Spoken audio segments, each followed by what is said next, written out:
लड़की हर बार ग्राहक से मिलने से पहले अपने पेट पर एक ताबीज चिपकाती थी। कहा जाता है कि यह उसे ग्राहक के बच्चे को गर्भ में आने से रोकता है।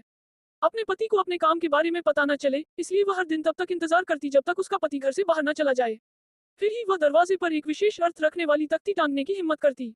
आज उसकी किस्मत अच्छी थी। जैसे ही उसने बिस्तर की चादर बदली, एक ग्राहक आ पहुंचा। यूनशियांग ने अपने दुबले कंधे उघाड़े और थोड़ा बहुत श्रृंगार किया। फिर घबराते हुए दरवाजे की चिटकनी खोली। क्या आपको वांग आंटी ने भेजा है? पहचान सुनिश्चित करने के बाद यूनशियांग ने ग्राहक को अपने कमरे में बुला लिया। लेकिन जैसे ही वह सेवा देने आगे बढ़ी, ग्राहक ने उसकी बांह पर पड़े जख्म देख लिए। यूनशियांग ने जल्दी से सफाई दी।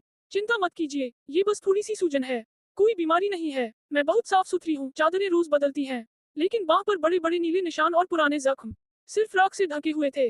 अगर कुछ और दिन यूं ही चलता रहा तो ये सिर्फ साधारण जख्म नहीं रहेंगे। लिन शियांग जबरदस्ती मुस्कुराए। लोग ऐसे ही दिखते हैं, आप जैसे अच्छे लोग बहुत कम होते हैं। उसे लगा सामने वाला शायद उस पर दया कर रहा है, पर उस आदमी की अगली बातों ने उसे जैसे नरक में धकेल दिया। कल जुए के अड्डे पर एक आदमी मिला, बोला, मैं डिंगू हूँ। कह रहा था उसकी बीवी बहुत खूबसूरत है।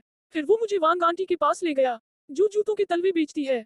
भले ही यून शियांग मानना नहीं चाहती थी, पर वह जानती थी कि उसके पति की जिंदगी में अब सिर्फ जुआ ही रह गया था। ना वो, ना घर। इसीलिए वह मजबूर हुई, अपने शरीर को बेचने के लिए, घर चलाने के लिए। जब उसका पति जुए के अड्डे से लौटा, वह उससे माफी मांगता रहा। माफ कर दो, वो कह रहे थे, अगर मैंने पैसे नहीं चुकाए तो वे मेरे हाथ पैर काट देंगे। सच में कोई और रास्ता नहीं था। असल में वह उनकी शादी के वक्त इकट्ठा किए गए गहने और जेवर ले जाना चाहता था। मैं अब जुआ नहीं खेलूंगा, कसम खाता हूँ। एक बार पैसे चुका दूं, हम पहले की तरह जी पाएंगे। यून शियांग ने इस बात पर यकीन करने की कोशिश की। उसे लगा शायद उसका पति सचमुच सुधर जाएगा। लेकिन जब उसने अपने जख्म उसे दिखाए, वो ऐसे व्यवहार करने लगा जैसे उसने कुछ देखा ही नहीं।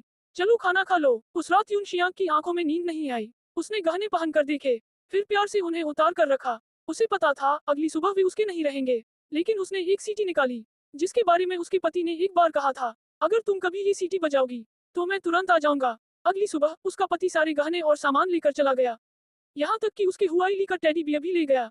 फिर भी यून शियांग खुद को समझाती रही, लिंगेगी, भाई लिंग ने कहा था, वो वापस आएंगे और सब फिर से पहले जैसा होगा। लेकिन तभी एक अनजान आदमी अचानक सामने आ गया। तुम्हारे पति ने तुम्हें जुए के अड्डे को बेच दिया है। ऐसा वो मेरे साथ कैसे कर सकता है? ये रहा अनुबंध। यून शियांग ने जल्दी से कागज छीना। उस पर साफ लिखा था, उसका पति उसे बेच चुका था। वह विश्वास नहीं कर पाई। भागने की कोशिश की पर गिर पड़ी। अब वह पूरी तरह टूट चुकी थी। वो भागती रही, जैसे अपने दर्द और सच्चाई से दूर भाग सकती हो। कभी उसका पति अच्छा इंसान हुआ करता था, उससे सच्चा प्यार करता था। लेकिन जब से उसने जुए की लत पकड़ी, सब कुछ बदल गया। शायद उसकी तरफ से लगातार माफी देना उसका सबसे बड़ा गुनाह था। अंत में यून शियांग ने वह सीटी अपने सीने में घोंप दी और मौत की शांति में चली गई। वह बहुत गहराई से प्यार करती थी, इतनी कि मरते वक्त भी उसे उम्मीद थी।